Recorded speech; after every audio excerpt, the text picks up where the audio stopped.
Hello दोस्तों, मैं पवन Kumar Chaudhary PKC classes में आप लोगों का स्वागत करता हूं। दोस्तों, आज का जो हमारा टॉपिक है वो क्लास 9 से है, जो कि हम ट्रायंगल्स लेकर चल रहे हैं, त्रिभुज, जो कि बहुत ही इंपॉर्टेंट है। ये अगर आप देखा जाए तो हाई स्कूल लेवल से के बेस से अगर देखा जाए तो बहुत ही इंपॉर्टेंट है, क्योंकि ये चैप्टर आपका जो है हाई स्कूल में भी मिलेगा और 9th में भी ये इंपॉर्टेंट है। तो इसलिए जो है हम ये चैप्टर को स्टार्ट किए। फिलहाल ये तो 20 से हम स्टार्ट किए, लेकिन मतलब हर चैप्टर को हम जो है कवर करेंगे। ऐसा नहीं कि मतलब केवल 20 त्रिभुज किया जाएगा। त्रिभुज जो इंपॉर्टेंट है, और त्रिभुज के बाद फिर हम जो है और आगे चैप्टर भी पढ़ाएंगे। मतलब सभी चैप्टर जो है आपको PDF उसमें मिल जाएंगे। जो आप जाएंगे प्लेलिस्ट में जाएंगे तो आपको सभी चैप्टर मिलेंगे और सभी का जो है वीडियो उसमें मिलेगा। और दोस्तों, जो ये हम बुक लेकर चल रहे हैं, ये है आपका चित्रा पब्लिकेशन का है, जो कि इसके राइटर हैं अजय कुमार अग्रवाल है, जो कि बहुत ही बेटर बुक है। तो इस बुक से क्योंकि बेटर इसलिए है क्योंकि किसी भी कंपटीशन एग्ज़ाम जो आपका होता है, जैसे आपको IIT या और जो इस लेवल के जो होते हैं, इसमें आपका जो क्वेश्चन पूछा जाता है ये यहीं से पूछा जाता है। अजय कुमार अग्रवाल के बुक से ज़्यादा क्वेश्चन मिलते हैं। तो इसलिए मिला जुला के अन्य बुकों के तुलना में ये बुक जो होता है बहुत ही अच्छा होता है। तो इसी से जो हम इसको सॉल्व कराएंगे। तो चलिए स्टार्ट करते हैं। पहले त्रिभुज। पहले तो हम लोग त्रिभुज के बारे में देखेंगे, त्रिभुज क्या होता है। उसके बाद फिर त्रिभुज के बारे में देखने के बाद फिर हम लोग देखेंगे त्रिभुज को हम लोग कैसे सर्वांगसम करते हैं, कोणों को कैसे बराबर करते हैं। ये सारी चीज़ों को हम लोग आसान भाषा में समझेंगे, ठीक है। तो चलिए सबसे पहले हम लोग त्रिभुज के बारे में देख लेते हैं। त्रिभुज, देखिए यहाँ लिखा गया है त्रिभुज, ठीक है। अब देखो सबसे पहले देखेंगे त्रिभुज होता क्या है। तो त्रिभुज का मतलब होता है जिसमें 3 भुजाएं हों। देखो बना है किससे, त्रि प्लस भुज से। त्रि प्लस भुज मतलब क्या हो गया, त्रि मतलब हो गया 3, भुज का मतलब हो गया भुजा। भुज का मतलब क्या हुआ, भुजा। जिनमें 3 भुजा हो उसी को त्रिभुज कहा जाता है। लेकिन देखो कंडीशन, 3 भुजा होने से खाली त्रिभुज नहीं होगा, तीनों भुजाओं को बंद आकृति में होना चाहिए। जैसे देखो ये त्रिभुज कहलाएगा। अगर ये PQR की बात करें तो ये क्या है, एक त्रिभुज है। एक त्रिभुज इसलिए है क्योंकि इसमें देखिए ये बंद आकृति है, और एक आकृति ये भी देखिए अगर ले लिया जाए तो 3 भुजाएं इसमें भी है, 3 भुजाएं इसमें भी है, तीनों में 3 भुजाएं हैं, परंतु इसमें कोई भी कोण नहीं बन रहा है। और इसमें देखिए कोण बन रहा है, 3 कोण भी बन रहे हैं और तीनों भुजाएं जो है क्या, बंद आकृति हैं। इसमें देखेंगे तो इसमें देखो कोण नहीं बन रहा है, तो 3 भुजाओं से केवल होना ही त्रिभुज नहीं कहलाएगा। तीनों भुजाओं को बंद होना चाहिए, बंद आकृति में होना चाहिए, तब वो जो है त्रिभुज कहलाएगा। तो इस तरह से 3 भुजाओं से घिरी हुई जो बंद आकृति होगी उसी को हम क्या बोलेंगे, त्रिभुज। जैसे ये वाला आकृति जो है सही है, इसको हम त्रिभुज बोल सकते हैं। परंतु ये वाला जो आकृति आप देख रहे हैं, ये आकृति गलत है, ये त्रिभुज नहीं कहलाएगा। केवल 3 भुजाओं से का होना ही त्रिभुज नहीं कहलाता है। तो इस तरह से ये आपका त्रिभुज का डेफिनेशन हुआ कि 3 भुजाओं से घिरी हुई जो बंद आकृति होती है उसी को हम त्रिभुज कहते हैं, ठीक है। तो ये तो त्रिभुज हुआ। अब त्रिभुज के भी प्रकार होते हैं कुछ। फिलहाल अभी हम लोग को त्रिभुज के प्रकार के बारे में इसमें कोई वो नहीं है, लेकिन हम लोग देख लेते हैं त्रिभुज के प्रकार। त्रिभुज के प्रकार का मतलब यह, त्रिभुज कितने प्रकार के हो रहे हैं। तो भुजा के आधार पर अगर हम लोग देखें तो 3 प्रकार के होंगे। पहला समबाहु त्रिभुज, पहला क्या है, समबाहु त्रिभुज है। दूसरा अगर देखें तो एक है समद्विबाहु त्रिभुज है। क्या है, समद्विबाहु त्रिभुज। तीसरा देखें तो विषमबाहु त्रिभुज, विषमबाहु त्रिभुज।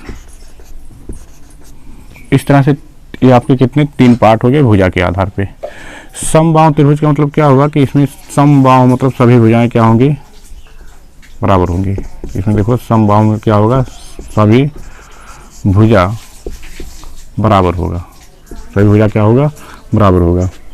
इसमें केवल 2 भुजा बराबर होंगे, केवल 2 भुजा क्या होंगे, आपस में बराबर होंगे। इसमें कोई भी भुजा बराबर नहीं होगा, कोई भी भुजा बराबर नहीं होगा। तो ये चीज़ समझ में आया होगा। समबाहु त्रिभुज कैसे आते हैं कि वह त्रिभुज जिसकी सभी भुजाएं आपस में बराबर हों, प्रत्येक कोण का मान 60 अंश हो उसी को हम बोलते हैं समबाहु त्रिभुज बोलते हैं। समद्विबाहु, सम देखो समद्विबाहु मतलब हो गया, सम मतलब मान लीजिए बराबर हो गया, द्विबाहु मतलब दो भुजा जिसमें बराबर हो।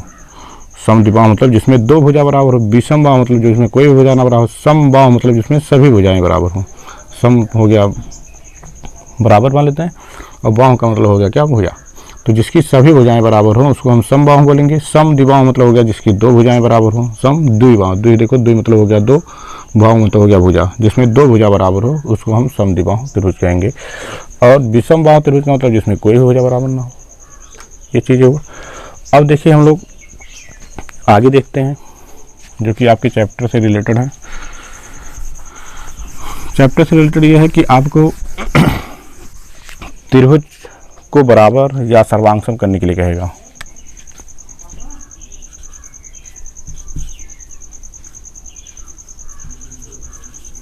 त्रिभुज जो है आपको सर्वांगसम करने के लिए कहेगा या बराबर करने के लिए कहेगा, दो चीज़ों का। जैसे त्रिभुज में सर्वांगसम या बराबर, त्रिभुज की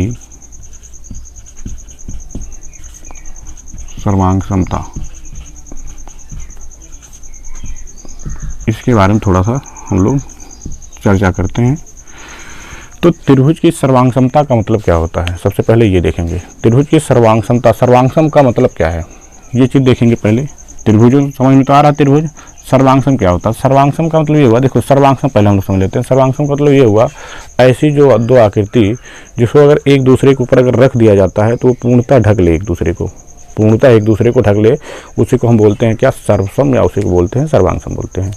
जैसे कि अगर बात करें हम, ये बुक जो है, ये बुक देख रहे होंगे, तो इसमें देखो ये पेज जो है ऊपर का और नीचे का पेज, अगर इसको ऐसे हम बंद करें तो देखिए ये पूर्णतः ढक ले रहे हैं। देखो इस तरह से पूर्णतः क्या कर रहे हैं, ढक ले रहे हैं।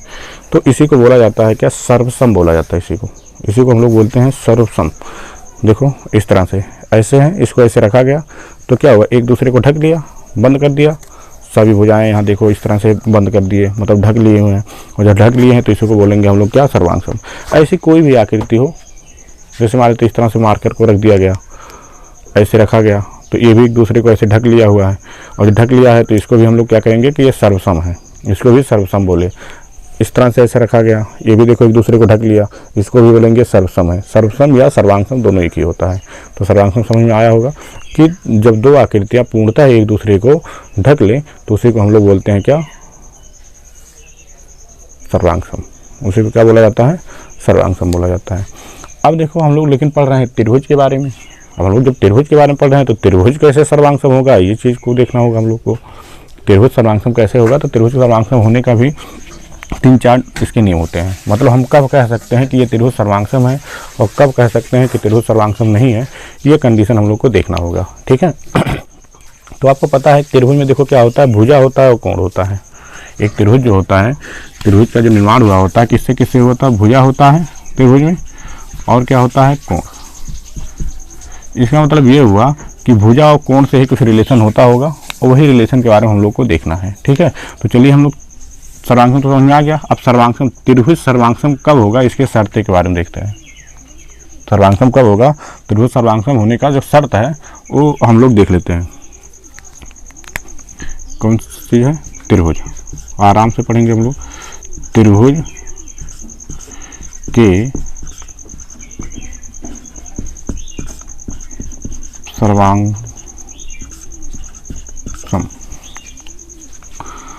सर्वांगसम होने का शर्त, होने की शर्तें, मतलब कब हम लोग कह सकते हैं कि त्रिभुज सर्वांगसम होगा, ठीक है। कब हम लोग कह सकते हैं कि त्रिभुज सर्वांगसम होगा और कब कह सकते हैं त्रिभुज सर्वांगसम नहीं होगा। और जब त्रिभुज सर्वांगसम हो जाता है तो जो दो त्रिभुज रहेंगे, जिन दोनों त्रिभुज से हम लोग को तुलना कराना होता है, उन दोनों त्रिभुज में कौन कौन से पार्ट बराबर होंगे, कौन से पार्ट नहीं बराबर होंगे, ये सारी चीज़ों के बारे में वहाँ पे चर्चा किया जाएगा अभी। तो देखो त्रिभुज के सर्वांगसम होने का जो शर्त है, स्टेप बाय स्टेप हम लिखते हुए चल रहे हैं और समझाते हुए चल रहे हैं। पहला शर्त ये है कि ये कोई त्रिभुज है, कोई दो त्रिभुज है, ठीक है। दो त्रिभुज रहेंगे, इसमें दो त्रिभुज हैं और उन दोनों त्रिभुज में इस तरह से मानते हैं, एक त्रिभुज ये हो गया, एक त्रिभुज ये हो गया और एक त्रिभुज और ले लें हम लोग, इस तरह से एक त्रिभुज और हो गया, ठीक है। P Q R, A B C, ये दो त्रिभुज हो गया। ये दोनों त्रिभुज कब सर्वांगसम होंगे, मतलब सर्वसम कब होंगे? सर्वसम समझ रहे हैं कि मतलब एक दूसरे को कब ढक सकते हैं। जैसे आपको है नहीं कि जैसे आपको बुक में दिया रहेगा तो आप थोड़ी ना उसमें काट पीट के चलेंगे ढकेंगे, ऐसा तो कर नहीं सकते हैं। तो इसके शर्त होते हैं, क्या क्या चीज़ें हम लोग बराबर कर ले जाएं तो वो त्रिभुज जो है सर्वांगसम हो जाएंगे। वो सारी चीज़ें जो है इसमें हम लोग को पढ़ेंगे। तो चलिए देखते हैं त्रिभुज सर्वांगसम कब होगा। तो यदि पहला देखो नंबर 1, यदि कोई त्रिभुज है, दो त्रिभुज हैं जिनके अगर तीनों कोण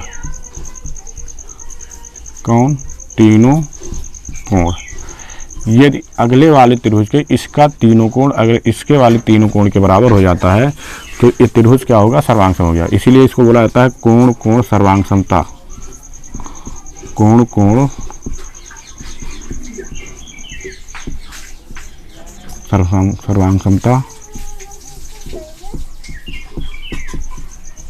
कसौटी, इसी को क्या बोलते हैं हम लोग? कोण कोण सर्वांगसमता कसौटी, इसी को बोला जाता है। इसको देखो इंग्लिश में क्या आप देखेंगे तो ऐसे लिखा रहेगा ए ए ए,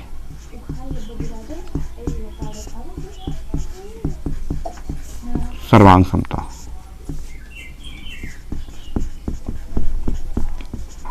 तो परेशान होने की बात नहीं है।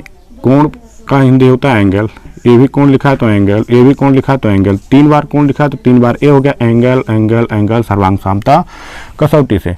मतलब सर्वांगसमता कसौटी से हम लोग क्या कर सकते हैं, अगर तीनों कोण बराबर हो गए तो त्रिभुज को हम लोग सर्वांगसम कह सकते हैं। जैसे मान लेते हैं ये कोण कह दिया कि इस कोण के बराबर है, ये कोण कह दिया इस कोण के बराबर है, और ये कोण कह दिया इस कोण के बराबर है। तीनों कोण अगर बराबर हो गए तो हम लोग कह सकते हैं कि त्रिभुज जो है पी क्यू आर वो सर्वांगसम है। देखो ये सर्वांगसम का सिंबल होता है, सर्वांगसम का चिन्ह होता है किसके? त्रिभुज ए बी सी के। और किसके अनुसार हुआ, मतलब किस सर्वांगसमता कसौटी के अनुसार हुआ है, कौन सा नियम लगाए हैं, तो आपको लिखना होगा कौन सा? ये वाला एंगल एंगल सर्वांगसमता कसौटी से। ठीक है, तो ये चीज़ तो समझ में आ गया होगा कि सर्वांगसमता कसौटी का जो पहला रूल है वो क्या है? Angle angle angle, triple A, angle angle angle सर्वांगसमता कसौटी। इसके अनुसार ये कहता है कि ये तीनों कोण, किसी दो त्रिभुज के तीनों कोण आपस में बराबर हो जा रहे हैं तो ऐसे कंडीशन में क्या होगा कि ये त्रिभुज सर्वांगसम होगा। तो एक तो ये हो गया। दूसरा देखिए, दूसरा कहता है कोण भुजा कोण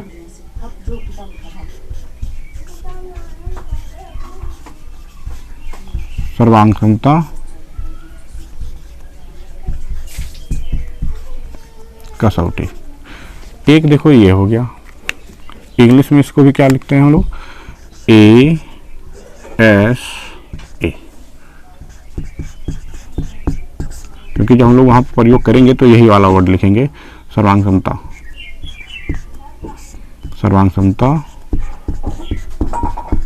कसौटी।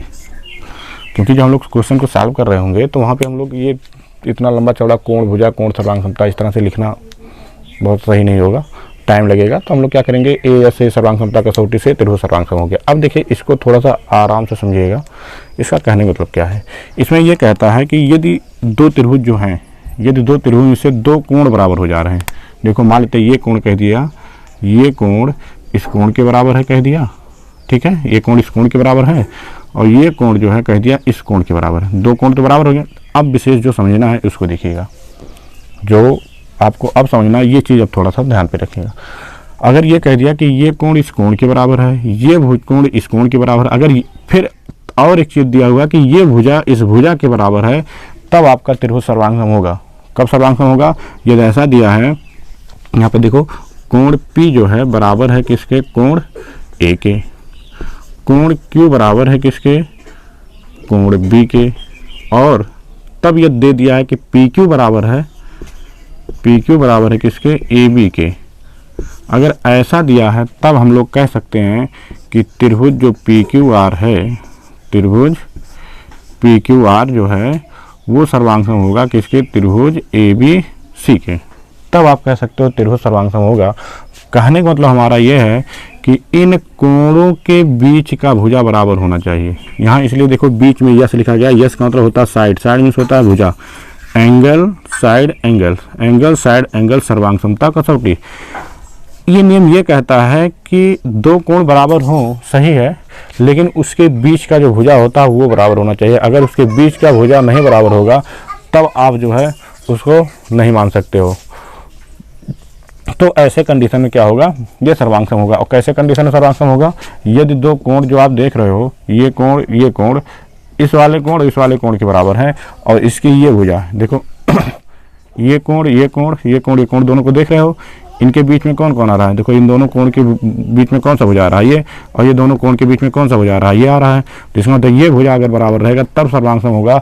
लेकिन यदि ऐसा दिया होता ये छोड़कर, जितना यहाँ पर लिखा गया है इसको छोड़कर अगर ऐसा भी दिया होता कि कोण P बराबर है कोण A के और कोण Q बराबर है कोण B के, और दे दिया PR बराबर है AC के, तब आपका त्रिभुज सर्वांग सम नहीं होगा। ठीक है, तब भी नहीं होगा। तो आपका क्वेश्चन देखिए, आप पर्सनालिटी को जब चालू करेंगे तो वहाँ पे देगा कि दो त्रिभुज सर्वांग सम होंगे या दो त्रिभुज सर्वांग सम हो सकते हैं। कैसे कब हो सकते हैं, कह रहा है कि कहा है कि उसकी दो त्रिभुज के दो भुजाएं उसके अगले वाले के दो भुजाओं के बराबर है और एक कोण के बराबर है, तो ये त्रिभुज अवश्य सर्वांग सम होंगे। तो ऐसा कंडीशन वो गलत होगा। क्यों? क्योंकि अगर जब तक नहीं कहेगा उसके बीच का कोण बराबर है, या सॉरी उसके बीच का भुजा नहीं बराबर, दो कोण बराबर होने से नहीं होगा जब तक नहीं उसके बीच का भुजा बराबर होगा। तो देखो ये कंडीशन में नहीं होगा। या ऐसा भी अगर लिखा हुआ है कोण P बराबर है कोण A के, कोण Q बराबर है कोण B के, और दे दिया QR बराबर है BC के, तो ऐसे कंडीशन में भी त्रिभुज क्या होगा, सर्वांग सम नहीं होगा। खाली इस कंडीशन में सर्वांग सम होगा। किस कंडीशन में, ये वाला कंडीशन जो है, मतलब कहने का मतलब हमारा ये है कि इसके बीच का भुजा बराबर होना चाहिए, दोनों कोण के बीच का भुजा। देखो ये कोण के बीच में ये भुजा आ रहा है, ये कोण इस कोण के बीच में ये भुजा आ रहा है। अगर ये दोनों भुजाएं बराबर हैं, ये दोनों कोण इस वाले दोनों कोण के बराबर हैं, तब त्रिभुज क्या होगा, सर्वांग सम हो सकता है। किसके अनुसार, AS के अनुसार। ठीक है, ये समझ में आया। तीसरा नंबर देखते हैं हम लोग।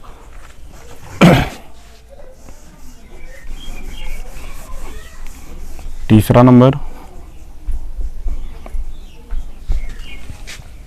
तीसरा ये कहता है,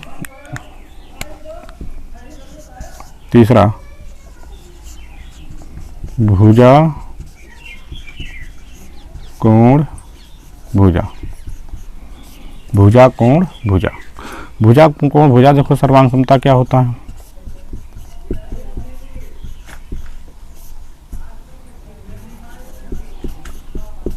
देखो यहाँ कसौटी लिख सकते हो या तो फिर नियम भी लिख सकते हो। ठीक है, कसौटी या नियम दोनों में से कोई भी लिख सकते हैं। अब देखो नाम से यहाँ पर देखो, भुजा मतलब हो गया साइड, कोण मतलब हो गया एंगल, भुजा मीन्स हो गया साइड।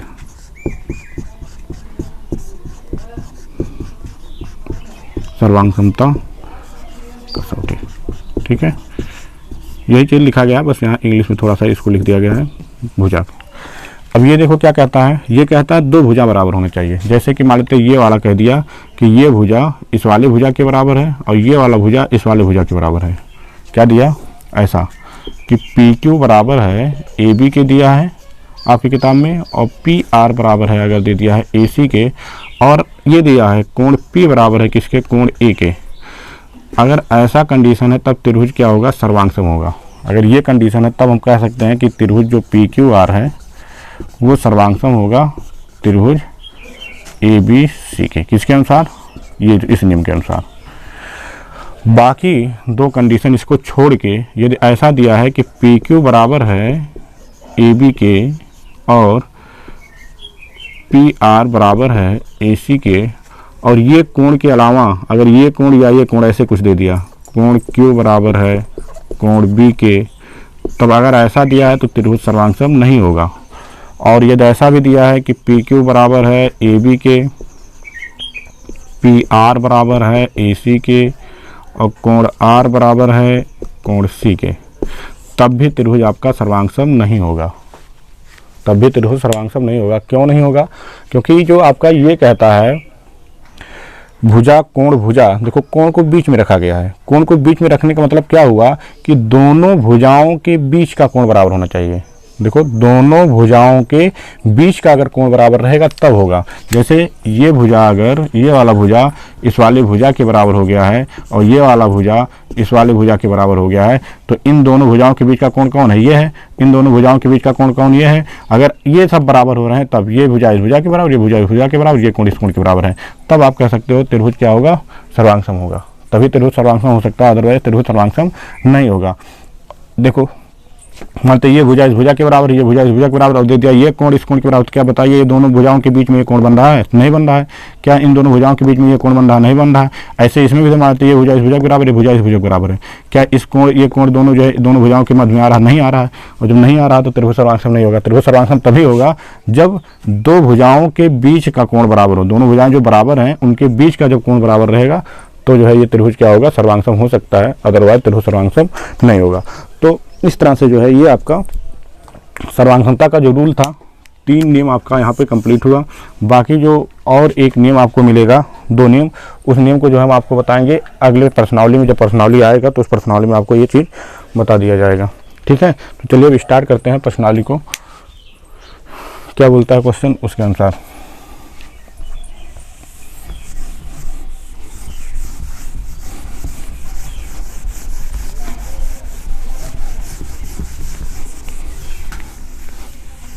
प्रश्नावली 7.1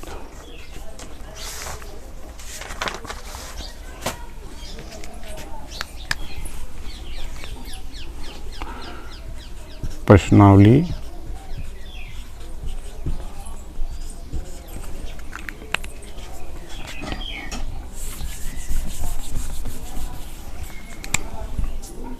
7.1 है।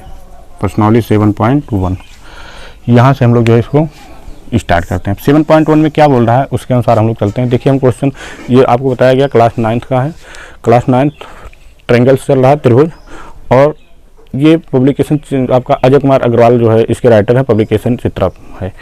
तो हम लोग देखिए, हम तो जो है बुक में पढ़ रहे हैं, बाकी आपको हम कोशिश करेंगे कि जो है जो क्वेश्चन हम बता रहे हैं उस क्वेश्चन को स्क्रीन पे डाल दिया जाएगा, तो वहाँ पे आप उसको क्वेश्चन को देख सकते हैं कौन सा क्वेश्चन है और क्या जो है इसमें कह रहा है। तो देखिए क्वेश्चन जो आपका है ये इस प्रकार से दिया हुआ है। कह रहा कि यदि किसी त्रिभुज की 2 भुजाएं, कह रहा किसी त्रिभुज की 2 भुजाएं, कोई त्रिभुज है उसकी 2 भुजाएं, कह रहा है यदि किसी त्रिभुज की 2 भुजाएं और एक कोण दूसरे त्रिभुज के 2 भुजाओं और एक कोण के बराबर है। क्वेश्चन देखो क्या कह रहा है कि 2 त्रिभुज हैं। देखिएगा कितने त्रिभुज हैं? 2। एक त्रिभुज देखो ये हो गया, एक त्रिभुज ये हो गया, एक त्रिभुज और ले लेते हैं ये। अब क्वेश्चन देखिए समझेंगे, आपको दिख रहा होगा। मान लेते PQR मान लेते हैं, आप अपने हिसाब से कुछ भी मान सकते हैं, ABC। अब क्वेश्चन देखो क्या बोला है, कह रहा है यदि किसी त्रिभुज की 2 भुजाएं, किसी त्रिभुज की 2 भुजाएं और एक कोण, मान लेते हैं 2 भुजा कौन कौन से, एक भुजा ये हो गया, एक भुजा ये हो गया, 2 भुजाएं और एक कोण, ये वाला कोण मान लेते हैं, या आप कोई भी कोण ले सकते हो, कोई भुजा ले सकते हो। कह रहा अगले वाले त्रिभुज के 2 भुजाओं और एक कोण के बराबर है। अगले वाले त्रिभुज के 2 भुजाओं और एक कोण के बराबर है, तो त्रिभुज अवश्य क्या होगा? सर्वांगसम होगा। तो देखिए ये क्या है? असत्य होगा। आपको हमने जब समझा रहा था सर्वांगसमता का नियम, तो वहाँ पे आपको बताया था कि ये देखो इस 2 भुजा कहा है तो इसका मतलब 2 भुजा यस वाला सर्वांगसमता का नियम ये बता रहा है, लेकिन ये नियम को पूरा फॉलो नहीं कर रहा है। क्यों नहीं फॉलो कर रहा है? इसमें तो ये बताया जा रहा है कि 2 भुजाएं बराबर हैं, परंतु इसके मध्य का कोण, ये मध्य वाला जो स्थिति है, ये नहीं कहा है बुक में कि 2 भुजाएं बराबर हैं तथा उनके मध्य का कोण बराबर है। ध्यान से सुनिएगा, इसमें यह कहा है कि यदि एक त्रिभुज है उसकी 2 भुजाएं और एक कोण अगले वाले त्रिभुज के 2 भुजाओं और एक कोण के बराबर है, तो त्रिभुज अवश्य सर्वांगसम होगा। तो देखिए इसमें अगर ये ऐसा कहा होता कि यदि एक त्रिभुज की 2 भुजाएं और एक कोण अगले वाले त्रिभुज के 2 भुजाओं और उसके बीच के कोणों के बराबर है, तब आप कह सकते थे त्रिभुज क्या होगा? सर्वांगसम होगा। या ऐसा क्वेश्चन कहा होता कि यदि एक त्रिभुज की 2 भुजाएं तथा उसके मध्य का कोण अगले वाले त्रिभुज के 2 भुजाओं और उसके मध्य के कोण के बराबर है, तब त्रिभुज सर्वांगसम हो सकता था, अदरवाइज नहीं होगा। और इस बुक में आपको ये चीज़ें नहीं बताई गई है कि इन त्रिभुज की 2 भुजाएं तथा मध्य का कोण अगले वाले त्रिभुज के 2 भुजाओं और मध्य के कोण के बराबर है। इसलिए इसको हम क्या मानेंगे? असत्य मानेंगे। इसको क्या माना जाएगा? असत्य माना जाएगा। ठीक है, तो इसको आप क्या लिखेंगे? असत्य है। क्यों है? क्योंकि इसमें ये चीज़ नहीं बताया गया है कि क्योंकि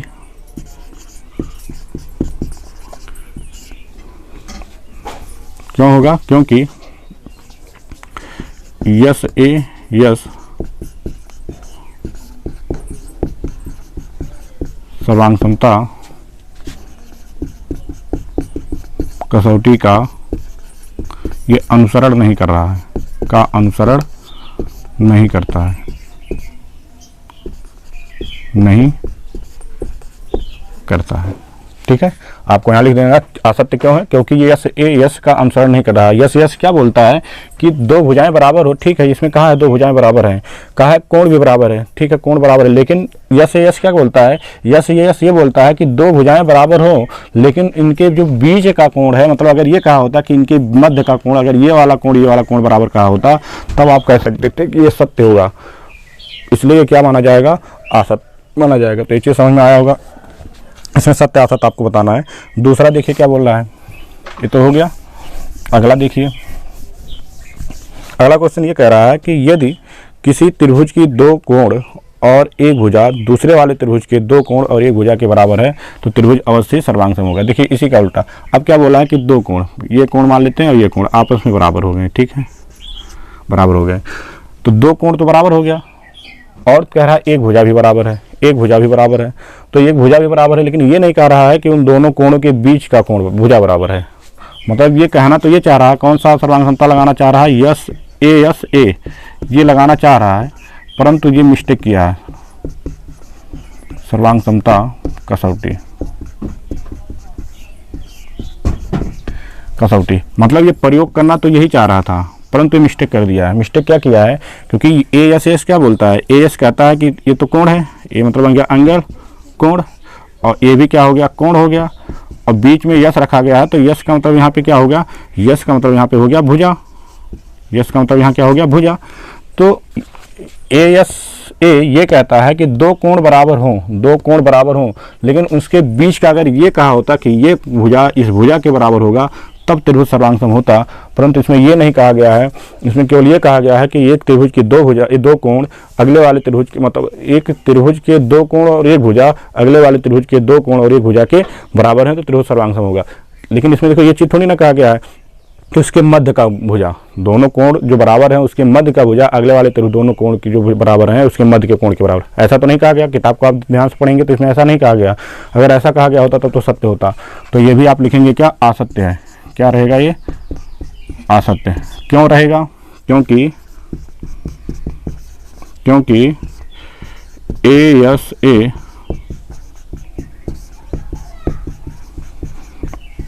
सर्वांग समता कसौटी का अनुसरण नहीं कर रहा, अनुसरण नहीं कर रहा। बाकी तो और कोई लगेगा नहीं, क्योंकि भुजा भुजा वाला है तो आपको यही वाला करना चाहिए था इसको, परंतु ये कर नहीं रहा है, इसलिए क्या होगा, त्रिभुज सर्वांग सम नहीं होगा। या आप ऐसे लिख सकते हो, नहीं तो आप ऐसे लिखेंगे असत्य इसलिए होगा, मतलब जो है असत्य है क्योंकि क्वेश्चन में, प्रश्न में ये नहीं बताया गया है कि दो कोण जो बराबर हैं और उसके मध्य का भुजा अगले वाले त्रिभुज के दो कोण और उसके मध्य के भुजा के बराबर है, इसलिए यह ए एस ए सर्वांग समता कसौटी का नियम का पालन नहीं करता है, इसलिए यह असत्य है। ऐसा भी आप लिख सकते हैं, ठीक है। चलिए अगला देख लेते हैं।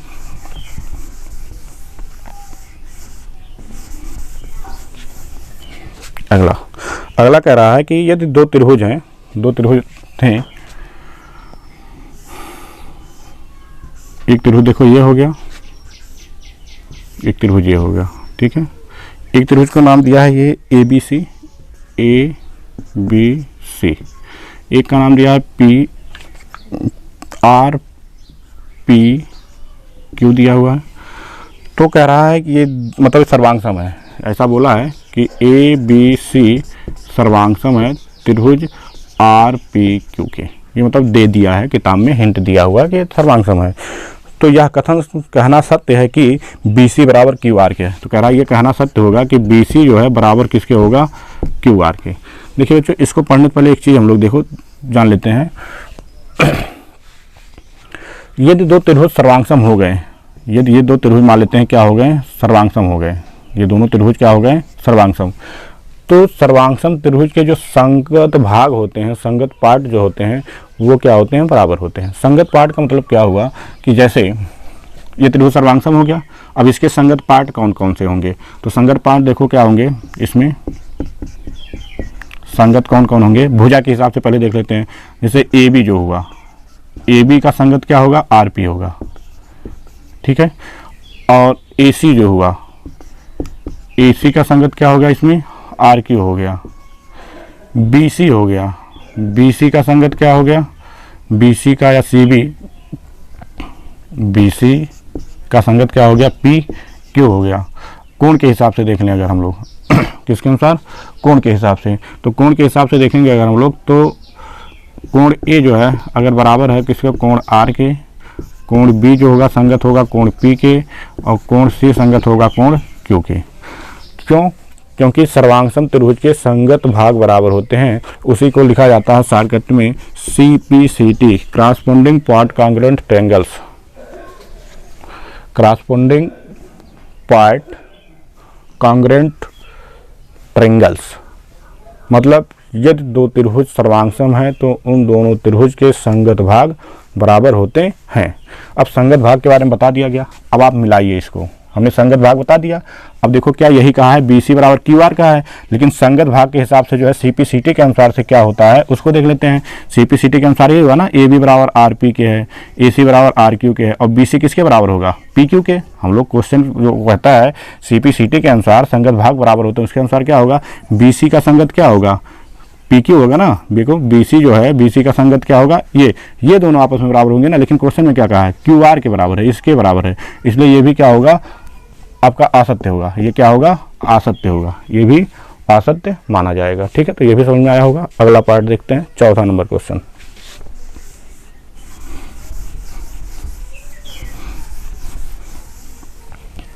चौथा नंबर क्वेश्चन देखो कह रहा है, इसमें भी कहा है कि दो त्रिभुज, अब तो यहाँ से समझ लेंगे त्रिभुज बनाने का आवश्यकता नहीं, पी क्यू आर सर्वांगसम है त्रिभुज EDF के, EDF के।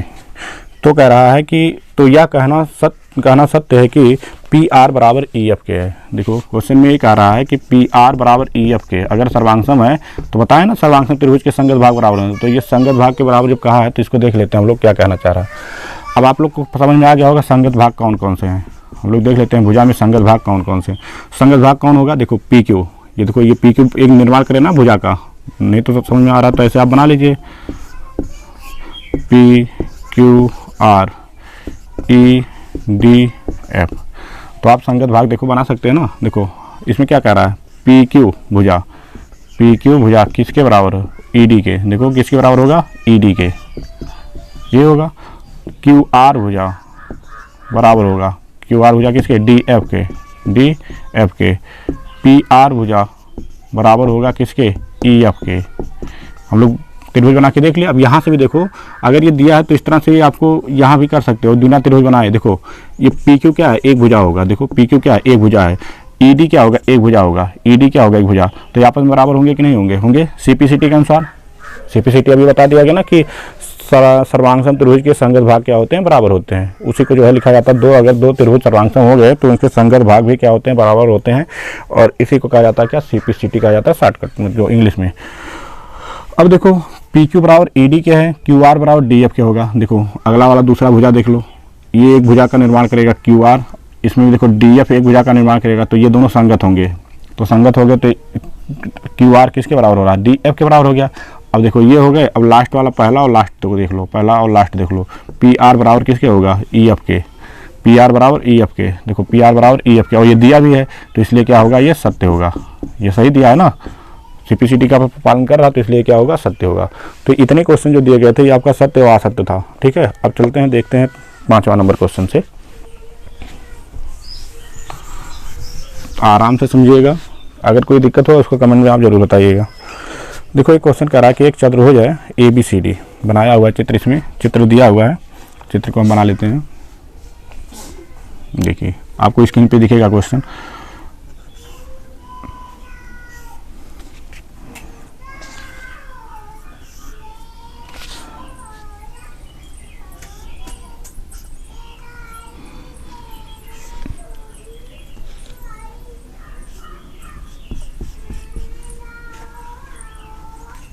इस तरह का एक चतुर्भुज दिया है, नाम है इसका ए बी सी और डी, ए बी सी और डी। तो इस तरह से दिया। इसमें देखो क्या कह रहा है कि चतुर्भुज ए बी सी डी एक चतुर्भुज है, या सॉरी ए सी बी डी एक क्या है, चतुर्भुज है। कह रहा ए सी बराबर है ए डी के। ए सी देखो कह रहा है बराबर है किसके, ए डी के। देखिएगा इसमें क्या बोल रहा है, ए सी मतलब ये देखो एक लाइनिंग ए सी बराबर है किसके, ए डी के। देखो इससे आप समझ में आना चाहिए कि हम जो ये लाइनिंग देख रहे हो, इसका मतलब क्या होगा, ये दोनों भुजाएं आपस में बराबर हैं। ये किताब में दिया हुआ है। और कह रहा ए बी जो है, ए बी जो है वो कह रहा कोण ए को समद्विभाजित करता है। देखो कोण ए पूरा यही है, ये क्या है, पूरा कोण ए है ना, पूरा कोण ए है। कह रहा समद्विभाजित ए बी जो रेखा गया है इसको दो भागों में बांट दिया है। क्या कहा है, इसको दो भागों में इसको बांटा हुआ है। किस किस भागों में, दो भागों में, एक भाग इधर और एक भाग इधर, इस तरह से दो भागों में इसको बांट दिया है। ठीक है, तो ये दूसरा दे दिया है। और तीसरा देखो क्या कहा है कि अगला नंबर जो आपका बोला हुआ है कि ये जो है आपस में बराबर दिया हुआ है। तो मतलब हम यहाँ पर लिख देते हैं, बना देते हैं, ये कोण जो है इस कोण के बराबर है, ये भी दिया हुआ है। ठीक है, अगर ये भी दिया हुआ है तो कह रहा है दर्शाइए कि त्रिभुज है सर्वांग सम है। देखो यहाँ पे क्या सिद्ध करने के लिए बोला है,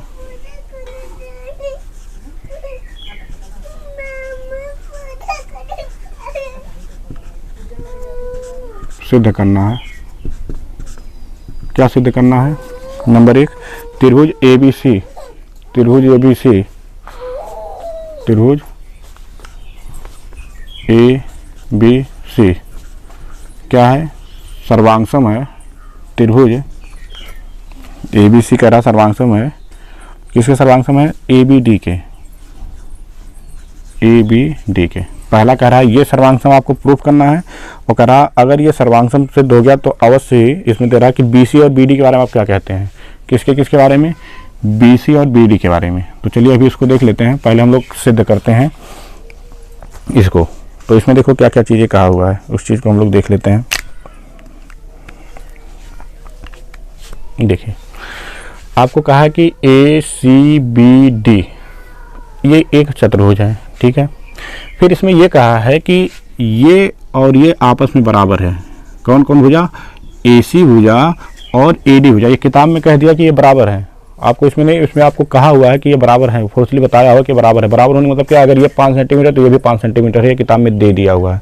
ठीक है, तो हमको क्या प्रूफ करना है, ए बी सी सर्वांगसम है किसके, ए बी डी के, ये हमको प्रूफ करना है। तो देखो कौन कौन सा त्रिभुज लेने के लिए कह रहा है, ए बी सी कह रहा है। तो चलिए पहले हम लोग यहाँ पर सिद्ध करना या परमाण या उत्पत्ति जो भी लिखना होगा, तो यहाँ पर देखो परमाण लिख लेते हैं। क्या, परमाण। अब परमाण लिखते हैं, इसमें क्या क्या चीज़ें दिया, कौन कौन सा त्रिभुज, क्योंकि हमको त्रिभुज सर्वांगसम करना है ए बी सी को, ए बी डी को। तो एक त्रिभुज लेते हैं ए बी सी ले लेते हैं। कौन सा त्रिभुज, त्रिभुज ए बी सी।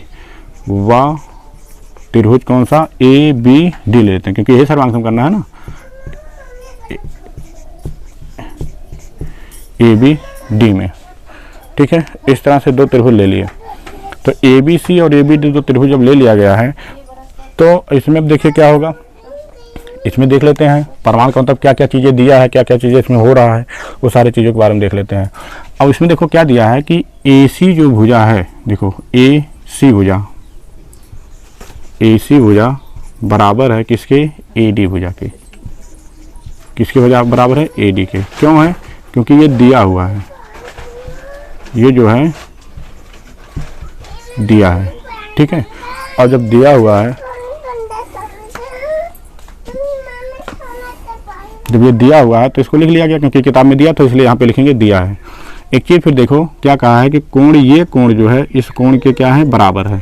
ये भी दिया ना, क्योंकि ये कहा ना कि ए बी जो है कोण ए को समद्विभाजित किया। समद्विभाजित मतलब क्या, दो भागों में बांटा होगा। अगर ये मानते हैं 80 अंश का कोण बनाया है, तो ये भुजा जब बीचों बीच गया है तो 40 अंश इसका मतलब ऊपर हो गया होगा और 40 अंश नीचे हो गया होगा। तो इसका मतलब ये दोनों कोण भी आपस में क्या है, बराबर है। कौन सा कोण, कोण सी ए, कोण सी ए बी बराबर है कोण डी ए बी के, कोण डी ए बी के होगा। क्यों, ए भी दिया हुआ है, ए भी क्या है, दिया है। ये भी दिया हुआ है। तो ये आपस में बराबर, क्योंकि कहा है ना कि समविभाजित करता है, समविभाजित करता मतलब दो बराबर भागों में बांट रहा, तो दिया है। एक चीज़ और आप देखेंगे अगर ध्यान से, देखो आपको हमने बताया था कि इसमें क्या होता है कि 90% चीज़ें दिया होता है, 10% आपको ढूंढना होता है और देखना होता है। तो 10% में देखो इसमें एक चीज़ देख रहे होंगे, हमने यहाँ पर क्या किया, एक भुजा बराबर कर लिया, एक कोण बराबर कर लिया। यदि हम लोग एक और कोण या एक और भुजा बराबर कर ले जाते हैं तो त्रिभुज सर्वांगसम हो जाएगा। 3 चीज़ की आवश्यकता होती है, वो सारी चीज़ें हमने पीछे आपको वीडियो में बता दिया है, उस वीडियो को पीछे आप देख लीजिएगा पहले, तब आपको ये चीज़ें समझ में आएगा अच्छे से, ठीक है। तो और स्टेप बाय स्टेप, इसको ये नहीं है कि उसको जो आप आगे बढ़ते जाइए, देखिए ना, उसको आगे बढ़ते जाएंगे तो फिर पता चलेगा, आपको समझ में नहीं आएगा। हर स्टेप इसमें इंपॉर्टेंट होता है। तो देखिए यहाँ पे एक चीज़ देखेंगे, ABC जो बना हुआ त्रिभुज, इसमें देखो ये देखिए हम अलग कलर से जो है इसको बढ़ा देते हैं। अब ध्यान से देखिएगा, ABC इसमें भी AB आ रहा है, ABD इसमें भी AB आ रहा है, ABC में भी देखो AB आ रहा है और ABD में भी AB आ रहा है, दोनों में आ रहा है ना। तो इसका मतलब जो AB होगा, AB ये AB आपस में क्या होंगे, बराबर होगा। इसी को बोला जाता है, क्योंकि इसको क्या बोलते हैं हम लोग, उभयनिष्ठ। इसको क्या बोलते हैं हम लोग, उभयनिष्ठ बोलते हैं, उभयनिष्ठ है, इसको बोलते हैं क्या, उभयनिष्ठ है। अब आप देखेंगे, थोड़ा सा देखिए, ध्यान देंगे तो देखो भुजा, कोण, भुजा। एक चीज़ यहाँ पे ध्यान रखना कि जो कोण यहाँ बराबर किया गया, क्या वो दोनों भुजाओं के बीच का कोण है जो दोनों बराबर हुए हैं?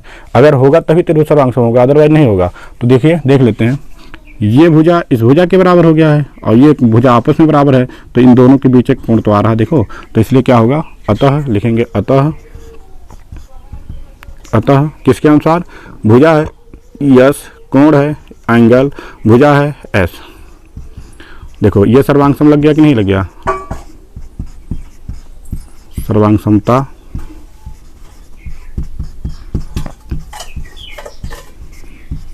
कसौटी से, सर्वांगसमता कसौटी से क्या हो जाएगा, त्रिभुज ABC सर्वांगसम हो जाएगा त्रिभुज ABD के।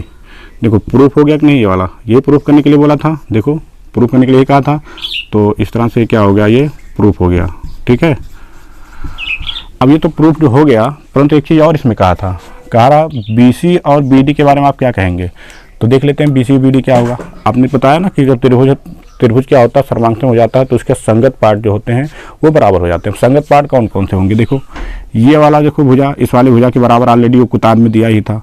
ये देखो आपस में उभयनिष्ठ थे, तो अब तीसरा भुजा क्या बचा, ये बचा ना, ये दोनों, तो ये भी आपस में क्या होंगे, बराबर होंगे।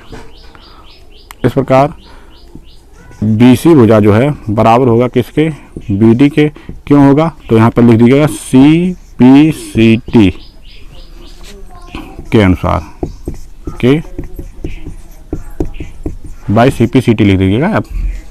तो बाय CPCT का मतलब क्या हुआ कि अभी आपको बताएं, CPCT का मतलब क्या हो गया, क्रॉसपोंडिंग पार्ट कांग्रुएंट ट्रायंगल्स। मतलब दो सर्वांगसम त्रिभुज के अगर त्रिभुज सर्वांगसम है तो उनके संगत भाग बराबर होते हैं। तो संगत भाग में देखो, जब ये दोनों आपस में संगत भाग कह ही दिया है, या ये खुद संगत है, तो तीसरा यही तो बच रहा है, तो ये आपस में संगत भाग ये हो गया, तो आपस में ये क्या होगा, बराबर होगा। ये आपका क्वेश्चन जो था, कौन सा क्वेश्चन था, 5वां नंबर, ये क्वेश्चन 5वां था, 7.1 का ये 5वां क्वेश्चन था। अगला देखते हैं 6वां क्या कह रहा है।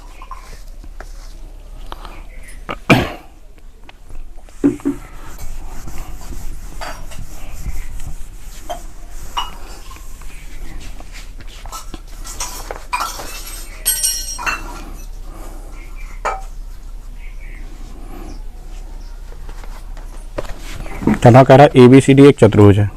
यह चित्र बना लेते हैं यहाँ पे जो चित्र दिया हुआ,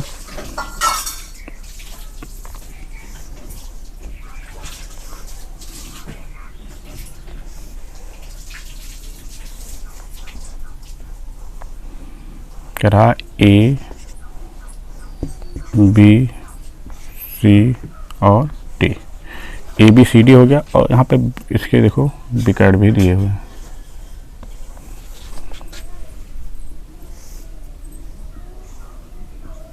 इस तरह से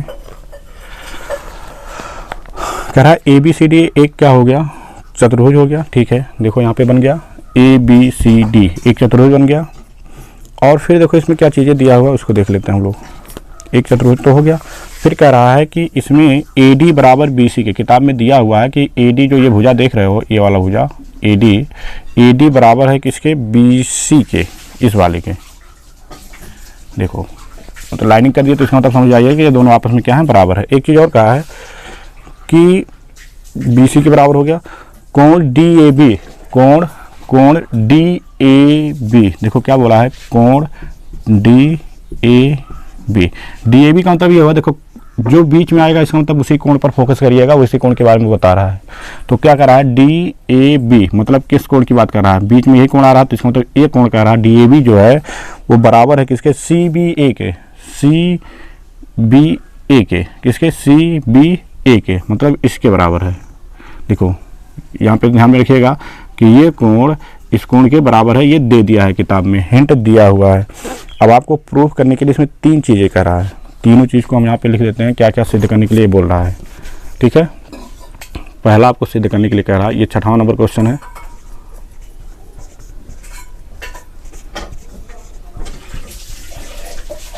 सिद्ध करना है, क्या सिद्ध करना है लिख लेते हैं। कह रहा है पहला नंबर कह रहा है ABD, त्रिभुज ABD सर्वांगसम है, त्रिभुज ABD सर्वांगसम है BAC के, पहला हो गया। दूसरा नंबर देखो क्या कह रहा है, दूसरा कह रहा है BD बराबर है किसके, AC के, दूसरा हो गया। तीसरा देखो क्या कह रहा है, कह रहा कोण ABD बराबर है BAC के, कोण ABD बराबर है BAC के। हाँ, इतना सारी चीज़ें दिया हुआ देखिए, BD AC के।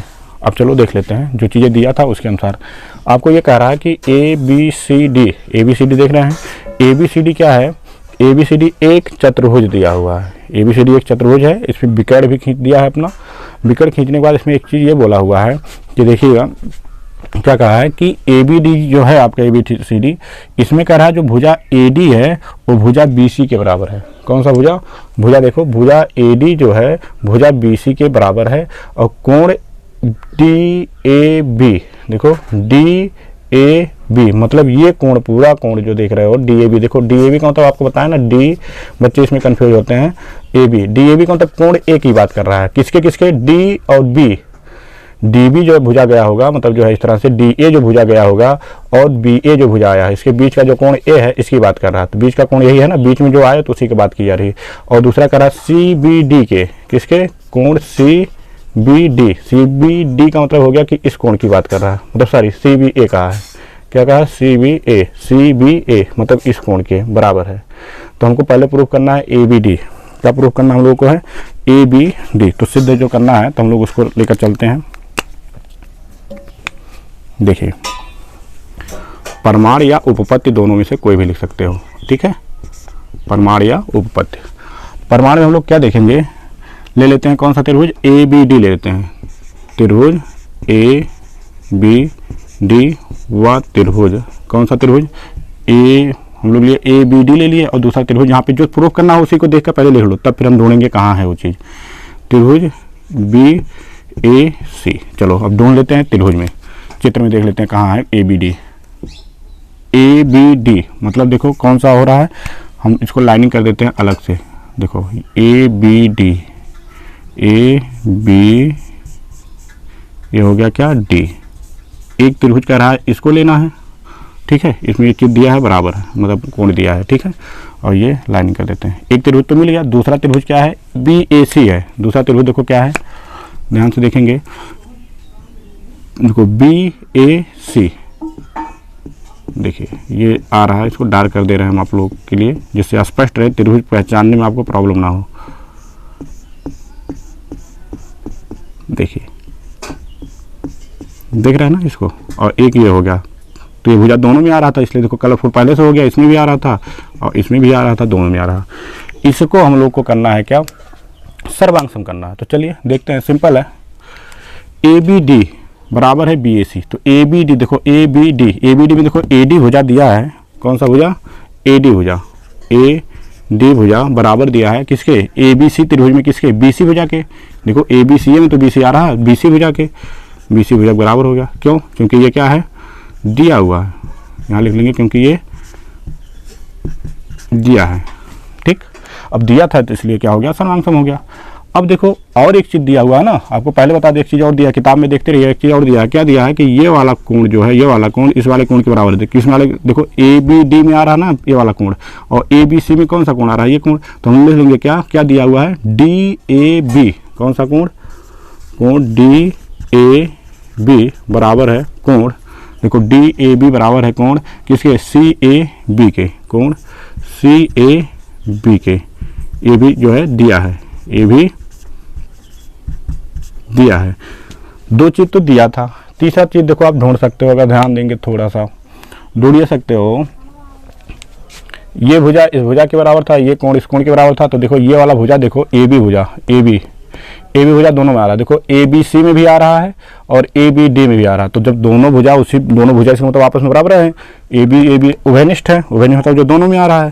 तो हम लोग लिख लेंगे क्या, AB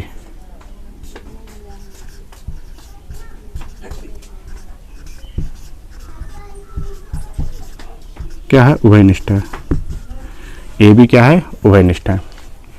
तो इस तरह से देखो आपका ये कंप्लीट हो गया। या आप ऐसे कह सकते हो AB बराबर किसके है, BA के, AB बराबर किसके है, BA के। देखो ABD कहा था, ABD हो गया, और BAC कहा था, AB बराबर BA, मतलब बात वही है। देखो चाहे आप A से B की तरफ आओगे तो भी भुजा की लंबाई उतनी होगी, B से A की तरफ जाओगे तभी भुजा की लंबाई तो वही रहेगी।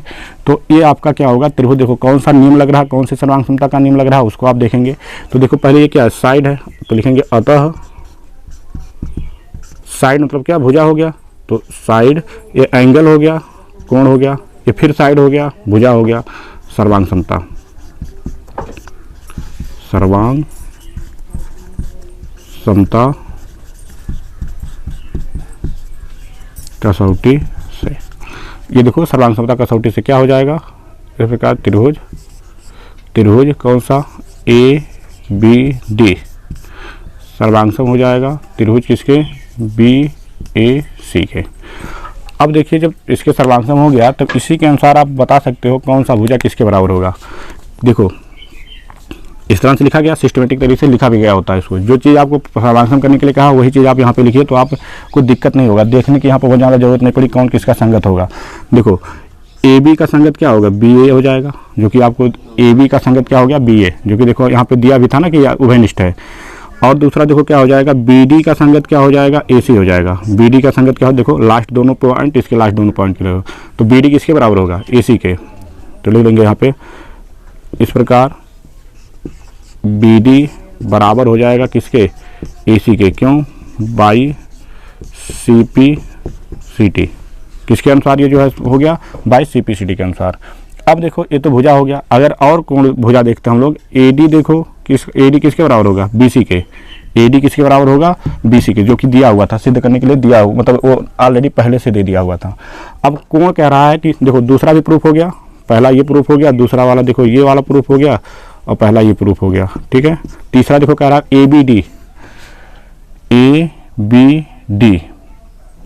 ABD बराबर किसके होगा, BAC के, BAC के। अब देख लो ABD कहाँ जा रहा है, ABD बराबर होगा किसके, BAC के। और यही देखो कहा भी है प्रूफ करने के लिए, देखो ABD कोण B कह रहा है, ABD बराबर कोण BAC के। तो इस प्रकार तीसरा भी कह देंगे कि यह क्या होगा, सर्वांग सम होगा, मतलब बराबर होगा, कोण ABD बराबर होगा कोण किसके, BAC के। क्यों, बाई CPCT के द्वारा। इस तरह से देखो ये तीनों जो आप देख रहे हैं तो तीनों आपका ये सर्वांग मतलब प्रूफ हो गया। तो इस तरह से इसमें देखिए 90% आपको दिया रहता है, 1% केवल आपको 10% होता है, जो कि आपको इस चित्र में से ढूंढना होता है। तो इस चित्र में से आप ढूंढ सकते हो, थोड़ा सा अगर आप ध्यान से इसको देखेंगे तो चित्र में ढूंढ सकते हो। देखो और आप इस त्रिभुज को जब लगा रहे हो तो आप कम से कम 2 से 3 पेन कलर का पेन का यूज करें। ऐसे कंडीशन में इसलिए यूज करें क्योंकि इसमें तो आपको ये चीज़ें जो भुजा होता है, भुजा के बारे में आपको जानकारी है, कौन सा त्रिभुज आपको कह रहा है, उस त्रिभुज को आपको अलग कलर से पेन से जो है उसको आप कर लीजिए। और जो दूसरा त्रिभुज उसको अलग पेन से कर लीजिए, तो आपको स्पष्ट रहेगा वो भुजा। जब वो भुजा स्पष्ट रहेगा तो आप आराम से उसको देख के कर सकते हैं। और जब आप देखिए कि एक कलर पे जो आप भुजा को जो ले जा रहे हैं उसी पे अगर दूसरा कलर भी जा रहा है, तो इसका मतलब ये दोनों त्रिभुज क्या होंगे, दोनों भुजा क्या होंगे, उभयनिष्ठ होंगे, क्योंकि दोनों त्रिभुज बनाने में आ रहे हैं। तो इस तरह से ये आपका क्या होगा, कंप्लीट हो जाएगा। तो इस तरह से आपका ये पाँचवा जो छठवां नंबर क्वेश्चन था, ये छठवां नंबर क्वेश्चन आपका कंप्लीट हुआ। चलिए, तो आज के लिए हमारा जो ये वीडियो है यहीं तक रहेगा। तो चलिए आज के लिए इतना ही। जय हिंद।